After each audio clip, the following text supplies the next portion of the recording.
안녕하세요. 30대 초반 경기도 용인에 살고 있어요. 결혼 생활 1년이 채 안 돼서 이혼하고 혼자 지낸 지 벌써 1년이네요. 막다른 골목에서 동아줄이 내려와 움켜잡고 탈출했는데 1년 지나고 보니 그 동아줄이 저에게는 금 동아줄이었던 거였죠. 다른 누군가에게는 썩은 동아줄이었고요. 저는 진작 알았는데 썩은 동아줄을 움켜줬던 주인공이 얼마 전 그 사실을 알았거든요. 얼마나 통쾌한지. 저에게 사정사정했던 배꼽 빠질 듯 웃겼던 상황을 썰TV 시청자 여러분께 전하고 싶습니다. 결혼 생활도 평탄치 못했고 이혼 과정도 좋은 이유는 아니었기에 어디 가서 말 못하고 속으로 끙끙댔거든요. 그런데 진짜 통쾌하고 속 시원해서 누군가에게 털어놓고 싶어졌어요. 그러다 여기가 생각났죠. 혼자 지내다 보니 적적해서 아침에 외출 준비할 때 사연을 틀어놓고 맞장구도 쳐가며 일상을 시작하거든요. 아마 대부분 시청자 여러분들이 저와 같지 않을까 하는데요. 오늘 제가 전해드리는 이야기는 정말 기분 좋게 아침을 시작할 수 있는 재밌는 이야기예요. 물론 고구마 100개 정도 먹은 이야기도 중간에 있을 수 있으니 사이다 반전을 기대하며 들어주세요. 안녕하세요. 문창혁 씨, 아내분 되시죠? 네. 안녕하세요. 제가 문창혁 씨 배우자인데 실례지만 누구세요? 문창혁 씨와 긴밀한 사이인데 전화로 할 이야기는 아닌 것 같아요. 잠깐이라도 얼굴 보고 이야기 전하고 싶은데 언제 시간이 괜찮으세요? 쉬고 싶은 마음에 모처럼 평일에 휴가를 내고 마트에서 장을 보고 있는데 모르는 번호로 전화가 왔어요. 보통 모르는 번호는 잘 받지 않는데 며칠 전 누수 문제로 여기저기 연락할 일들이 많아서 아무런 생각 없이 모르는 번호인데 받았죠. 당연히 누수 관련 일이라 생각했는데 갑자기 전 남편 이름을 대더라고요. 긴밀한 사이라면서 전화로 할 이야기가 아니라는데 무슨 일이지 싶었습니다. 더군다나 전화로 할 이야기가 아니라 잠깐이라도 얼굴 보고 이야기하고 싶다는 소리에 솔직히 막장 드라마 스토리가 떠올랐어요. 뭐지? 바람이라도 핀 건가? 하는 생각도 들었죠. 하지만 워낙 저를 들들 볶는 재미에 사는 것 같던 전 남편이라 그럴 시간이 있었으면 나를 이렇게 미치게 만들진 않겠지. 헛웃음이 났습니다. 제가 너무 막장 드라마를 많이 본 거다 싶던 거죠. 어떤 일 때문에 그러시죠? 남편 일이면 남편하고 이야기하시면 될 것 같은데 전화번호 알려드릴까요? 아니에요. 오빠하고는 이미 이야기 마쳤어요. 신가영 씨랑 마무리 지어야 할 이야기라 그래요. 언제 시간 되세요? 제가 집으로 찾아갈까요? 순간 뭐지 싶었습니다. 정말 바람이라도 핀 거야? 방금 전까지만 해도 남편 이름을 부르더니 이제는 오빠라고 말하네? 순간 쏴한 기분이 들었어요. 대놓고 바람이라도 피었냐고 내었냐라고 묻고 싶었지만 전화한 그 여자 말대로 전화로 할 이야기는 아니지 싶었죠. 속으로는 내심 바람이라도 폈다면 어떻게 대처하지? 설마 그 위인이 바람을 폈다고? 오만 가지 생각이 들었습니다. 정말 TV나 드라마, 썰TV에서 보던 뻔한 레퍼토리가 제 앞에서 벌어졌으니 설마 하는 생각 반, 바람 폈다면 어떡하지 하는 생각들이 머리를 스쳤어요. 아니요. 무슨 일인지 모르겠지만 말씀하시는 분위기로 봐서 집에서 할 이야기는 더더욱 아닐 것 같아요. 제가 지금 마트 와서 바뀐데 지금이라도 괜찮으시면 볼래요? 좋아요. 지금 어디에 계신데요? 시간을 끌어봤자 달라질 건 없다는 생각에 지금 제가 밖에 있으니 만날 수 있냐고 물었습니다. 빨리 만나서 어떤 일인지 보고 결단을 내고 싶었거든요. 속으로는 내심 바람이라도 피었으면 하는 바람이 들었고요. 지금도 괜찮다는 생각에 1시간 뒤 만나기로 하는데 쿵쾅쿵쾅 심장이 뛰기 시작했어요. 인터넷 검색을 하며 내연녀, 이혼, 소송 등등 검색어를 빠르게 검색하며 혹시 모를 순간을 대비하는 게 나을까 싶은 마음도 들었죠. 그래도 이렇게 미운 전 남편이었지만 무슨 생각인지 닥치면 생각하자 저를 다잡기 시작했습니다. 사실 이제서야 하는 말이지만 저처럼 이혼하신 분들도 그 순간을 바래서 하시는 분은 없을 거라고 생각해요. 사랑해서 결혼했고 함께 살기 위한 노력을 하던 시간들이 소중했기 때문이죠. 내가 선택해서 결혼까지 하는 이 사람이 그렇게는 쓰레기가 아니길 바라는 마음이었습니다. 사실 결혼 생활만 돌이켜본다면 충분히 쓰레기인데 바람은 아니길 바라는 마음은 그 사람에 대한 미련이 남았기 때문이 아니었어요. 내가 선택했던 사람이니까 최소한의 예의가 있길 바랬던 것 뿐이에요. 사람과 사람 사이의 기본적인 신의 같은 거요. 신가영 씨죠? 사진으로 보던 것보다 실물이 더 예쁘시네요. 이런 말이 오히려 더 안 좋게 들리시겠지만 제가 워낙 솔직해서요. 이건 진심이니 처음부터 고깝게 듣지 마시길 바래요. 약속 시간보다 10분 정도 먼저 도착해서 차를 시키고 앉아 있는데 조금 뒤 20대 중반의 이제 막 애땐티를 벗은 젊은 여자가 저를 아는 척 했습니다. 너무 자연스럽고 당당하게 저를 아는 척하며 자리에 앉는데 그때 딱 직감했던 것 같아요. 아, 바람 폈구나. 이야기로만 듣던 상황이 지금 내 앞에 펼쳐졌구나 하고 말이에요. 참 웃기죠? 그렇게 사연으로 듣고 방송으로 보고 욕하고 또 욕했는데 막상 눈앞에 펼쳐진다 생각하니 기분이 묘했어요. 전화를 받았을 때와는 다른 마음으로 쉬는 나를 저버리지 않았구나 하는 생각이 들었습니다. 그동안 전 남편에게 받았던 수모, 식모처럼 당했던 지난 날들이 주마등처럼 머릿속을 빠르게 스쳤어요. 왜 사람이 죽기 전 지난 일들이 빠르게 회상된다고 하잖아요. 제가 딱 그랬습니다. 저만 바라보던 전 남편이 좋아 연애 1년 만에 빠르게 결혼했어요. 결혼식을 무사히 마치고 정산도 끝냈죠. 저희 부모님은 이미 식사 후 집으로 돌아가신 상태라 아직 남아있는 시부모님께 인사하고 주차장으로 가 공항으로 갈 생각이었습니다. 어머님, 아버님, 오늘 고생하셨어요. 저희 도착해서 전화할게요. 얘는 무슨 전화를 왜 해? 가서 볼 텐데. 아마 비행기 시간 달라서 전화해도 못 받을 거야. 청영아, 네가 알려준 대로 가면 되는 거지? 네? 가서 보다니요? 무슨 말씀이에요? 자기야, 나한테 좀 설명 좀 해봐. 어머님이 말씀하신 게 무슨 뜻이야? 가영아, 잠깐만.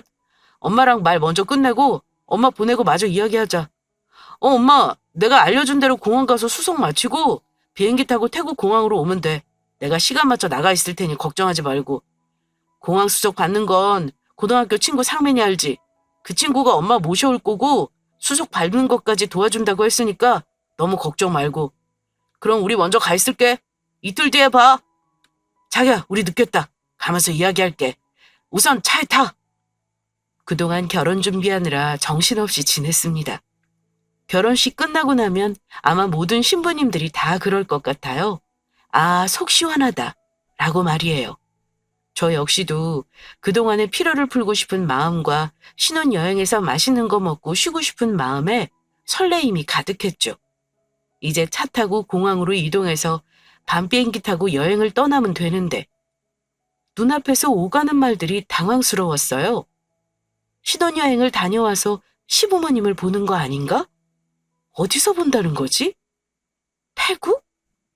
우리가 여행 가는 곳 이야기는 뭐지? 머리가 복잡했습니다. 신랑은 이미 알고 있는 사실인 것처럼 저보고 가라면서 이야기하자고 시어머님이랑 이야기를 마무리했어요. 이미 마음은 상했고 어영부영 시부모님은 차를 타러 가시고 저는 여행을 가기 위해 차에 탑승했습니다. 자기야, 출발하기 전에 나한테 이 상황 이야기해줘. 가영아, 가면서 이야기해. 지금 여기서 이야기하면 비행기 놓쳐. 여행 안 갈 거 아니잖아. 하려던 이야기를 마치고 출발하려는 저와 다르게 지금 가도 수속 밟고 시간이 촉박해서 가면서 이야기하자고 시동을 걸더니 이내 출발했어요. 차가 출발하고 고속도로에 들어 하는 말이 가관이 아니었습니다. 네, 맞아요. 썰TV 시청자님들이 생각하는 그거예요. 시부모님과 함께 신혼여행을 가게 된 거죠. 어찌나 어이없던지 다니던 회사에서 그동안 휴가도 많이 안 쓰고 열심히 일한 거 보상해준다고 이번 휴가는 원하는 만큼 써도 된다고 하셨거든요. 살면서 유럽 여행은 한 번쯤 꼭 가보고 싶던 터라 신혼여행 겸 유럽 일주를 한 달 정도 할 생각을 했어요. 그때 전 남편이 그러더라고요. 회사 다니면서 결혼 준비하는 거 힘들 텐데 여행도 오래 갔다 오면 일상 복귀가 더 힘들지 않겠냐고요. 결혼하고도 일을 계속 다닐 생각이라 한편으로는 그럴 수 있겠다 싶었습니다. 전 남편은 길게 휴가 내야 2주라며 그 정도 유럽 가기엔 오가는 시간이 아깝다는 말도 덧붙였고요. 저 역시도 2주 다녀오기엔 아쉽고 큰맘 먹고 가는 거니 다음에 가지 싶었죠. 결혼할 때 서로 한 이야기가 적어도 2년에 한 번은 해외여행 다녀오자였거든요. 꼭 지금이 아니어도 된다를 생각에 그땐 비행기 시간 6시간 안쪽으로 가는 동남아 휴양지를 이야기했어요.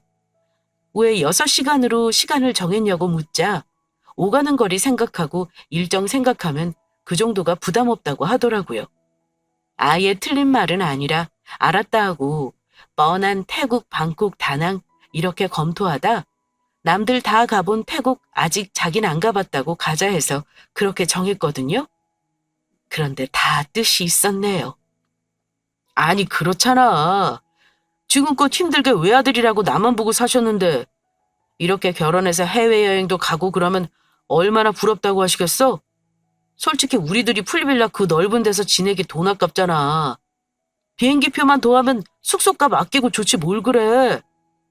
같이 다니자는 거 아니야. 당신이 자유여행 하고 싶대서 우리는 렌트해서 다니기로 일정 다 짰잖아. 부모님은 마사지 투어로 내가 가이드 붙여서 별도로 일정 짜뒀어. 같이 이동하는 거 없고. 숙소에서 잠만 같이 자는 정도로 그래도 내가 당신 생각해서 식사도 별도로 안 해. 아침에 조식 해주는 거 정도? 이제 가족인데 그 정도는 할 수 있잖아. 그게 시작이었습니다. 신혼여행은 제 기억에서 잊고 싶은 기억이라 굳이 전하진 않을게요. 많은 분들이 예상하시는 것처럼 여행이 아니라 시댁에 얹혀 사는 기분이 여행 내내 들었거든요. 말이 자유일정이었지 마사지 샵에서 만나고 저녁 식사 자리에서 만나고 따로 이동하는 것뿐 일정은 거의 다 겹쳤어요. 이때만 해도 아직 혼인신고 전이었는데 왜 단순한 해프닝이라 생각하고 넘어갔나 몰라요? 다녀와서 혼인신고하고 그때부터 본격적인 저의 식모살이가 시작되었죠. 지금 돌이켜보면 신혼여행지 다녀와서 각서라도 받아두는 건데 그때 혼인신고 안 하고 없는 건데 왜 그리 어리석게 1년 가까이 되는 시간을 함께 지냈는지 모르겠네요. 혹시라도 사연을 듣는 시청자분들 중에서 무언가 잘못되었다는 걸 느끼면 그때 빠르게 방향 설정 다시 하는 게 맞아요. 달라질 거야 라는 기대는 다음 생에 하는 걸로 하고요. 뭐? 갑자기 회사 사람들을 데리고 이 차를 집으로 오겠다고? 지금 제정신이야? 당신은 왜 나하고 한마디 상의도 없이 그렇게 말해? 가영아, 왜 이렇게 화만 내고 그래? 다들 저녁 먹고 한잔해서 식사를 차려달라는 것도 아니고 지난번 당신이랑 와인 한잔할 때 내왔던 안주들 고급지고 맛나다고 회사 사람들한테 이야기 나온 김에 전했더니 솜씨 좋다고 부러워하길래 내가 당신 자랑할 겸 집에 가서 한잔하자고 한 건데 그거 간단하다고 당신이 그랬잖아. 지금 여기 정리하고 가도 1시간 반 정도 걸리니까 시간 여유는 충분할 것 같아. 부탁할게. 자기야, 자기야! 전화를 받지 않아 음성 사소함으로 연결되며 당혹스러워 다시 걸면 꼭 전화도 받지 않았어요. 톡을 남기고 몇 번이나 전화를 걸어도 집에 도착해서 왜 전화 안 보냐는 말에 무음이었네, 몰랐다, 바빴다, 받으려는데 끊어졌다. 핑계도 매번 바뀌었죠. 초반에는 나름 신혼을 만끽하고 지냈거든요. 일상으로 돌아와서는 약 2주 정도였지만 나쁘지 않았어요. 퇴근 후 와인 한 잔씩 기울이며 보내는 시간들도 좋았고요. 갑자기 이렇게 전 남편이 전화해서 술상 보라고 하기 전까지 말이에요. 둘이 집에서 한잔하는 날이면 다양한 이유로 일주일 안에 회사 사람들을 이끌고 집으로 왔습니다. 지난번 재수 씨가 만들어준 안주가 맛있다고 하도 자랑하더라. 새로 생긴 야식집 메뉴가 그렇게 끝내준다더라. 야근으로 늦게 끝나서 술 한잔하고 들어가자는데 자정지나면 택시 안 잡히니 우리 집에서 한잔하고 편하게 가고 싶을 때 가거나 자고 가라는 형식이었죠. 맞벌이로 다음날 출근해야 하는 저의 의견 따윈 하나도 없었어요. 왜 화 안 냈냐고, 바보같이 다 술상 차렸냐고 궁금해하실 것 같아요. 네, 차렸어요. 바보 천치가 따로 없었죠. 전 남편 때문에 상을 차렸던 건 아니에요. 초반 몇 번은 신혼이고 회사 사람들이니까 전 남편 회사 생활 힘들까 하기 시작했죠. 시간이 흐르면서는 간소화되긴 했어도 회사 사람들이 빈손으로 오는 것도 아니라 눈치 주기도 미안했어요. 재수 씨, 죄송해요. 밖에서 먹자고 그렇게 저희가 말렸는데 아이, 괜찮다고 문과장이 하도 말해서 이렇게 또 신세를 지게 되었습니다. 조용히 놀고 잘 치우고 갈게요. 여기 아이스크림도 좋아하신다고 해서 몇 개 골라왔어요. 이런 형식이었거든요. 기본 안주 내주는 형식, 집에 있는 밀키트 이용해 간단히요. 문제는 전 남편이었죠. 술자리가 끝나고 상을 정리하고 간다는 회사 사람들을 만류해서 내버려 두고 가라고. 그럴 생각이었으면 집으로 안 불렀다며 빨리 나가라고 했습니다. 그러곤 손님들이 가면 씻는다고 욕실로 들어가 씻고 골아떨어지는 형식이었죠. 처음엔 몇 번 치우다 저도 안 치웠어요. 자기가 치우겠다고 두라고 했으니까요. 그런데 몇 날 며칠을 그대로 두더라고요. 안 치우냐 물으니 자기가 돈도 더 버는데 왜 그런 거 따지고 두냐며 자기가 치운다는 말은 쏙 들어가고 저보고 더 벌어올 거 아니면 이 정도는 제가 해야 한다고 난리도 아니었어요. 몇 번 싸우다 보니 그냥 제가 치우게 되더라고요. 회사 사람들에겐 나쁜 사람 되긴 싫고 전 남편이 무서워서 그 말이 두려워서 치우는 게 아니라 더러워서 치웠거든요. 흔히 똥이 무서워서 피하는 건 아니잖아요. 제 마음이 딱 그랬습니다. 그렇게 반강제적으로 집안일은 제 전담이 되었어요. 전 남편하고 전 2살 차이고 대기업과 중소기업, 남자와 여자의 차이 등으로 월급이 대략 200만 원 정도 차이 났어요. 누군가는 그 정도 차이면 여자가 집안일 할 만하네 하실 수 있지만 저 역시도 직업이 있고 제 능력이 되는 범위에서 벌고 있어서 조금은 억울하다는 생각도 들었습니다. 꼭 반반 집안일을 나누는 게 아니더라도 배려를 원했던 거죠. 어느 정도는 같이 해줄 수 있지 않나 하는 생각들도 들었고요. 그럴 때마다 그럼 어디 가서 100만 원이라도 더 벌어오면 그 정도 노력을 봐서 자기도 집안일 조금은 도와주겠다 말했어요. 즉, 벌이가 차이 나는 만큼 집안일 전부 제 몫이라는 소리였어요. 네? 제사요? 제사 없앴던 거 아니었어요? 없애다니 무슨 소리니? 보류했던 거지. 창혁이가 엄마 힘들다고. 결혼해서 며느리 들어오기 전까지 제사 보류하자고.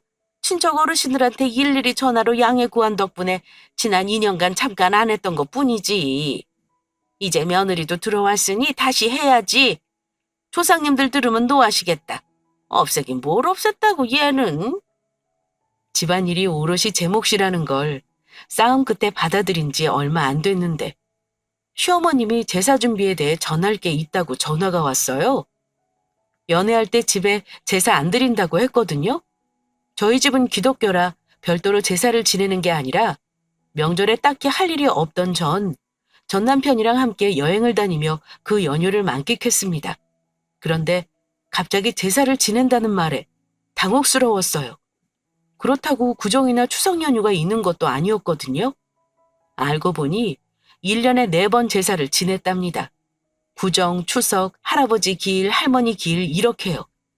2년 전 갑자기 시어머니 당뇨가 심해지면서 건강이 안 좋아지셨고 그동안 혼자 제사 음식 다 준비하셨는데 무리라고 판단해 일일이 전화로 사정 설명하고 며느리 들어올 때까지 제사 못한다고 했다네요. 네, 맞아요. 그 며느리가 바로 저고요. 자기야, 나랑 이야기 좀 해. 왜 또? 무슨 이야기? 왜? 일자리라도 구했어? 돈 더 벌어올 테니 집안일 나누자는 이야기야? 무슨 말이 그래? 당신 집안 이야기 제사 없던 거 아니었어? 아, 제사? 나 또 뭐라고. 나는 없앴다는 소리 한 적 없는데? 안 드린다고 한 거지. 정말 너랑 연애할 때 제사 안 드렸으니까 내가 없는 말 지어낸 건 아니잖아. 뭐라고? 제사 안 드린다고 하면 당연히 제사가 없는 집이라 생각하지. 누가 며느리 없어서 제사 못 드리고 있는 줄 생각하겠어? 그게 말이 돼? 네가 안 물어봤으니까 내가 묻지도 않은 말 말할 이유 없잖아. 나는 사실 그대로만 말한 거야. 너 혼자 넘겨주고 왜 나한테 승질 내고 그래? 시집 왔으면 며느리인데 그 정도도 안 하려고 했어? 그럼 다 늙은 우리 엄마 혼자 고생하냐? 그게 더 이상한 거 아니야? 제사 지낸다면 어머님 뭐 준비하면 될까요? 살갑게 굴지는 못할 망정 승질이야. 나 같은 사람이니까 네 승질머리 참고 사는 거지. 너 어디 가서 이런 승질 다 부리면 있던 사람도 다 떠나간다. 기집애가 성질머리하군. 뭐? 기가 차서 헛웃음이 났습니다. 지금 이렇게 그때 기억을 되짚어 말을 전하는데도 어이가 없네요. 맞아요. 이 사람은 저를 가정부, 식모, 그 이상도 이하도 아니고 딱 그 정도로 생각했어요. 지금 돌이켜보니 어떻게 살았나 몰라요. 진짜 울며 겨자 먹기로 그 힘든 시간을 버텼습니다. 이혼이 하고 싶지만 이런 게 이혼 사유가 될까 하는 걱정도 있었어요. 전 남편 성격상 합의 이혼은 죽어도 안 해줄 테고 이혼 소송을 건다면 받아들여질까? 진흙탕 싸움으로 이도저도 아닌 채 시간만 보내는 건 아닐까? 고민도 많고 사는 게 아니었죠. 그런 시기를 보내고 있는데 전 남편 상간녀에게 전화가 온 거였죠. 설마 하는 생각 왜 했는지 몰라요. 하늘이 주신 기회인데 말입니다. 그 짧은 순간에 그동안의 일들이 이렇게 머릿속을 스쳤어요. 젊고 예뻐 보이는 여자가 저에게 사진보다 예쁘다며 앞자리에 앉더라고요. 절 아세요? 실례지만 누구시죠? 오빠에게 듣던 대로 앞뒤 꽉 막히셨네요. 상황 파악 안 되시나 봐요? 네? 어디서 저런 당당함이 나올까? 문득 저 여자의 머릿속이 궁금해졌습니다. 니년이 누구인지 왜 몰라? 하늘이 내게 준 행운의 여신이지라고 두 손을 덥석 잡을 뻔했어요. 하지만 그래서는 안 된다는 거 너무 잘 알죠. 어떻게든 이 상황을 저에게 유리하게 이끌어가야겠다 마음먹었던 거죠. 그렇지 않아도 이 결혼 생활을 어떻게 끝내야 하나. 그동안 당했던 서름을 갚아주고 싶고 방법은 없고 이대로 지내다가 돌아버릴 것 같았는데 때마침 나타난 귀인을 몰라볼 일이 있을까요? 이런 생각을 들키지 않도록 심호흡을 하고 아무것도 모르는 표정으로 쳐다봤죠. 그리고 다른 손으로 핸드폰 시계를 보는 척 녹음기를 켰어요. 제가 말하는 게 아니라 전현의 입에서 자기가 누구인지, 나에게 어떤 용건이 있는지 술술 불게 만들 생각이었습니다. 이혼에 유리하게 작용될 증거, 그 증거가 저에겐 필요했으니까요. 저 오빠랑 사랑하는 사이예요. 오빠라뇨? 오빠가 그동안 어떻게 살았나 몰라요. 이렇게 벽청어처럼 답답한 사람을 두고 왜 그동안 저에게 하소연했는지, 저에게 왜 흔들렸는지 다 알겠네요. 당신 남편, 그러니까 문창혁 씨랑 저 사랑하는 사이라고요. 그래도 모르겠어요? 뭐라고요? 암요. 알죠. 속으로는 고개를 끄덕였지만 겉으로 티낼 순 없었어요. 마지못해 그런데 절 찾아온 이유가 뭐라고 물으니 한숨을 푹 내쉬고 말을 이어가더라고요. 전 남편과 자기 사이에 아이가 생겼다고요.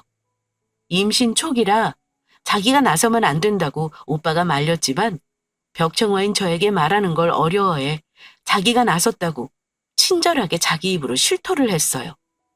바보같이 말이죠. 그리고 덧붙이는 말이 올드하게 오빠를 그만 놔주라고 하네요. 아이 태어나기 전 호적 정리하고 제대로 된 가정에서 아이를 키우고 싶다고요? 와, 이혼하고 싶었고 이혼할 궁리를 엿봤는데 막상 그런 상황이 눈앞에 펼쳐지자 기분이 묘했습니다. 씁쓸하기도 했고 고맙기도 했으며 담담한 척했지만 기분이 더럽기도 했어요. 그리고 머릿속으로 많은 생각들이 오갔습니다.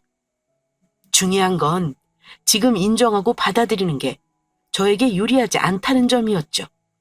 생각을 정리한 끝에 제가 말을 했어요.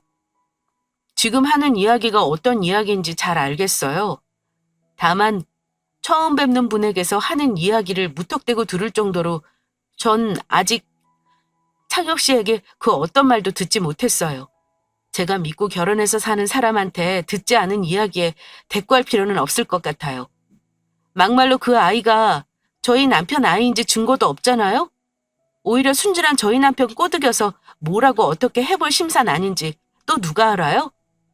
이야기 잘 들었으니 이만 가볼게요. 이후 이야기는 남편하고 할 테니 앞으로 볼 일 없었으면 해요. 그렇게 제 할 말을 하고 일어섰습니다.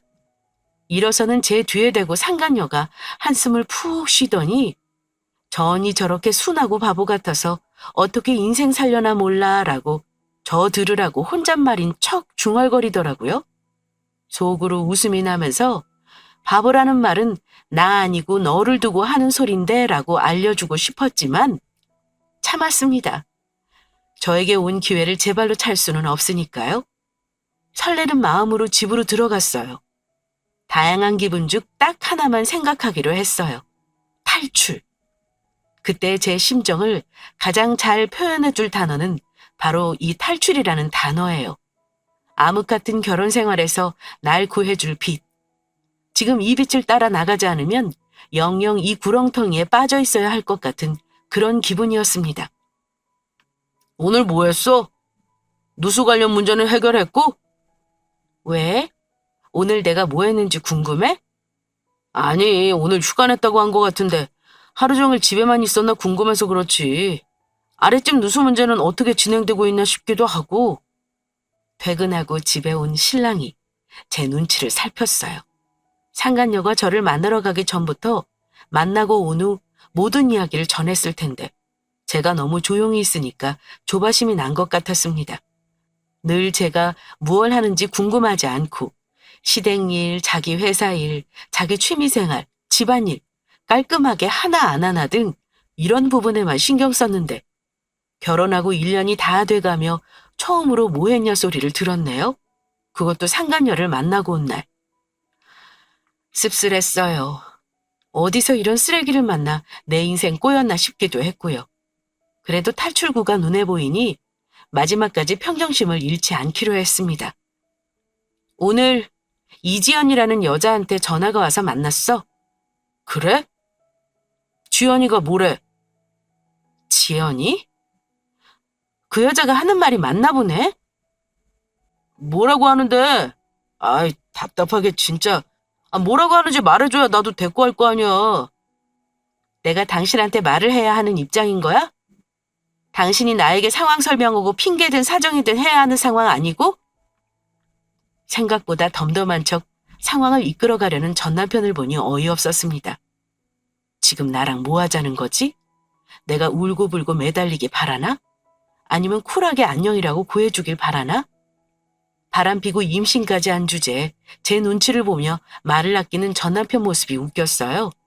하지만 이런 전 남편 입장도 저에게 유리할 거라는 생각이 들었죠. 보나마나 자기가 바람핀 이유를 저에게서 찾을 테니까요. 그래, 지연이 만났다니까 내가 숨길 이유도 없지. 임신한 애가 오죽하면 널 만나서 하소연했을까. 나도 안타까워서 지금 마음이 다 아프니까. 들은 그대로야. 지연이 내 아이 임신했어. 우리 사이에 아이가 있는 것도 아니고 깨끗하게 갈라서자. 그렇게 결혼 생활 1년 정도 하다 이혼했습니다. 쿨하게 보내주면 위자료도 못 받을 것 같아서 조금 미련이 남은 척했어요. 남편과 싸우며 하기 싫다고 이야기했어도 집안일 다 도맡아 했고 시댁이 부활한 제사도 다 준비했으니까요. 덕분에 이혼은 쉽게 진행되고 위자료도 받고 상간녀 소송까지 받아낼 수 있는 건 다 받아냈어요. 그렇게 탈출하고 싶던 결혼 생활은 귀인의 도움으로 일사천리로 진행되었습니다. 상간녀를 만나고 이혼까지 2주 걸렸으니까 정말 초고속으로 진행된 셈이죠. 그렇게 싱글 라이프가 새로 시작되었어요. 스트레스 주던 전 남편이 없으니 집에서 아무것도 안 하고 있어도 그렇게 행복하더라고요. 이혼하고 가장 먼저 한 일은 유럽 여행 다녀오기였어요. 등신같이 눈치 보느라 못 갔던 여행, 혼자라도 다녀온다 싶었거든요. 저도 몰랐는데 그 짧은 1년의 결혼 생활을 하며 전 남편 눈치를 많이 봤더라고요. 저도 모르게 유럽 여행 계획을 세우기 전 이 정도 벌이로 다녀와도 되나 싶었거든요. 위자료 든든히 받아놓고 말이에요. 그렇게 이혼하고 결혼으로 누리지 못했던 자유 여행을 마음껏 즐겼습니다. 속 시원하더라고요. 신기하게 결혼 전엔 혼자서 못했던 일상이었는데 결혼하고 이혼까지 하니 세상 두려울 게 없었어요. 내 인생 내가 사는 거지. 남한테 피해 안 주고 내가 행복한 범위에서 누리고 살자. 이렇게 마인드가 바뀌었죠. 이혼하고 1년 동안 정말 신나게 살았는데 며칠 전 낯익은 번호로 전화가 왔습니다. 핸드폰에 보면 예전에 한 번이라도 전화를 받았으면 받았던 기록이 함께 뜨거든요. 불현듯 그년이다 생각이 들었지만 모르는 척 전화를 받았어요. 여보세요? 언니, 저 지연이에요. 하고 싶은 이야기가 있는데 저 좀 만나주세요. 헉 이라는 소리가 절로 나왔어요. 언니? 언제부터 우리가 언니 동생 사이였나 싶었거든요. 그리고 하고 싶은 이야기를 내가 들을 이유가 있던가 싶었죠. 그런데 절실해 보이고 이혼도 해서 저한테 어떤 영향도 끼칠 수 없으니 이야기나 들어보자는 심정으로 나갔습니다. 내심 죽는 소리, 이제 와서 앓는 소리 한다면 통쾌하게 들어줄 생각도 했고요. 아쉽지만 반품은 안 된다고 면전에서 웃으면서 한마디 하고 싶기도 했죠. 그리고 이혼하고 하고 싶은 거 하고 눈치 안 보고 살아서 그런지 요즘 물 올랐다는 소리 많이 듣거든요. 보란 듯이 예쁘게 차려입고 기 팍팍 눌러주고 오려고 약속을 잡은 날 약속 시간 전에 미용실에 들렀습니다. 머리부터 발끝까지 힘 제대로 주고 갔죠. 이지연 씨 오랜만에 보네요. 그때 그 패기는 어디 가고 최근 미용실 언제 다녀왔어요? 머리가 왜 그래요? 아, 출산했을 텐데 육아하느라 바빠서 그래요? 저보다 먼저 나와서 차를 마시고 있는 그년이 보였습니다. 첫눈이 내려서 기온이 꽤 내려갔는데 속에서 천불이 나는지 아이스 아메리카노를 벌써 한 잔 다 비우고 얼음을 씹어먹고 있더라고요. 한창 예뻐 보일 20대 중후반 나이에 1년이 안 된 사이에 무슨 일이 있었는지 거짓말 조금 더 보태서 만신창이가 되어 있었어요. 머리는 산발이고 눈은 퀭하고 얼굴빛은 창백해서 핏기 하나도 없었죠. 기고만장하게 저를 깔보던 그때 그 사람이 맞나 싶을 정도였습니다. 이런 상태인 줄 모르고 아침부터 미용실 가서 머리하고 메이크업 받은 제가 괜한 짓 했구나 싶었으니까요. 집에서 자다가 막 나와도 지금 저 꼬라지보다 제가 더 낫다는 거 직감적으로 알았거든요. 언니, 왜 말 안 해줬어요? 뭘? 제가 앉자마자 저를 죽일 듯 한눈으로 쳐다보며 쏘아붙이더라고요. 왜 말 안 해줬냐고. 무슨 말인지 짐작은 하지만 그걸 제가 먼저 이야기할 이유는 없으니까 모른다는 듯 되물었습니다. 그리고 언니 하니까 정말 동생이 생긴 것 마냥 말을 놔버렸어요. 제가 존칭 쓸 정도로 존대받을 짓 하지 않은 년이니까요. 무엇보다 전 남자친구를 두고 이런 일을 겪지도 못했는데 전 남편을 두고 이러는 것 자체가 웃겼습니다. 그래도 끝 마무리는 해야지 싶었어요. 어떻게 사는지 궁금하기도 했으니까요. 문창혁 그 개 같은 놈! 원래부터 그랬어요? 여자가 어쩌고 돈을 못 벌면 어쩌고 시어머님이 힘들게 일해야 하냐는 둥 제사도 1년에 4번이라고. 왜 그런 이야기 하나도 안 해줬어요? 언니가 이야기해줬다면 내가 내 발등 찍지 않았었잖아요. 언니랑 살 땐 안 그랬죠. 안 그랬으니까 이혼 안 해준다는 소리도 안 하고 그 개 같은 놈 믿는다고 그놈이랑 이야기 안 한다고 내 앞에서 그랬잖아요. 왜 말이 없어요?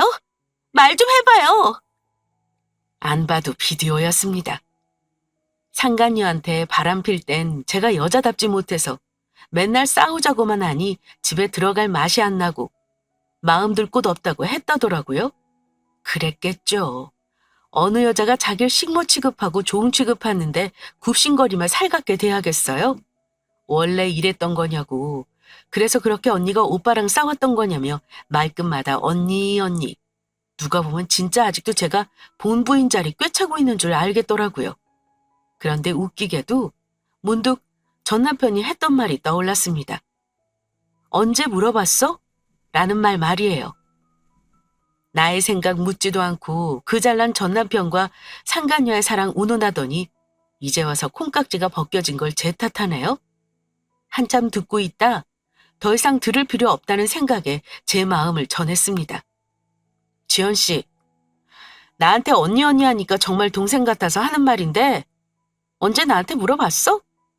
나 처음 만나던 날 다짜고짜 아이 임신했다고 사랑하는 사이라며 온전한 가정에서 아이 키우고 싶다고 그렇게 이혼해달라고 난리를 치며 네 할 말만 했잖아. 기억 안 나? 밤일하는 건 확인했으니까 난 일에 대한 것은 하나도 안 궁금했나 봐? 솔직히 내 인생의 은인이 넌데 그동안 고맙다는 말 한 번은 전하고 싶었어. 그런데 이런 식이 될 줄은 몰랐네. 자, 여기 아이 선물. 너한테 고마움을 표현할 길이 없어서 마음을 담아 아이 선물로 준비했어. 네 말대로 사랑의 결실은 죄가 없잖아? 진심 축하해. 네가 자초한 일이야. 이제 시작인데 이런 걸로 징징대면 어떡해. 이런 일로 전화하지 말고 앞으로 더 힘든 일 있으면 연락해. 그땐 또 모르지. 내가 도움이 될지도. 그리고 노파심에서 하는 말인데 사람 쉽게 안 변한다. 우리 이렇게 긴 이야기 할 사이는 아닌 것 같으니 먼저 일어날게. 씹던 얼음 마저 씻고 천천히 와. 뭐라고? 언니!